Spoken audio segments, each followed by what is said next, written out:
In Matthew chapter 26, Jesus took Peter, James, and John, and he went to pray, and he asked them to watch while he prayed. According to the scripture, his soul was exceedingly sorrowful as his death was pending on the cross, and he asked the disciples to watch with him as he prayed. But when Jesus returned to the disciples the first time, he saw that they were sleeping, and he said to them, "Could you not have watched 1 hour while I prayed?" And Jesus returned to pray. And the second time, when he returned back to the disciples, he saw that they had drifted back off to sleep.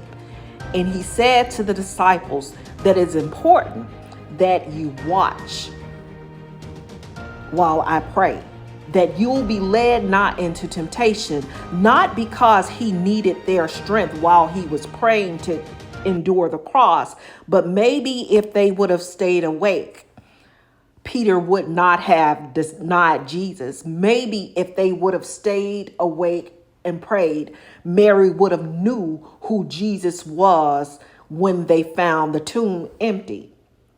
Maybe if they would have stayed awake, they would have received revelation that although he died, he would never die.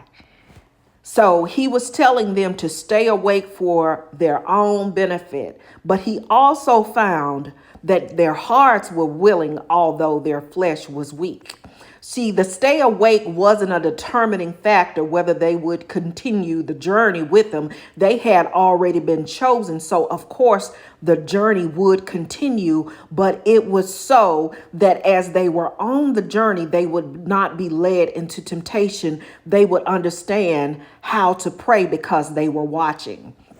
So even in this season, as the master looks into the earth and he's examining hearts, he's also saying to stay awake, that you be led not into temptation. And at any time you drift off to sleep, he understands that your heart is willing, but your flesh may be weak. He's examining hearts, not strength. But even in the midst of, for your fellow brothers and sisters, stay awake.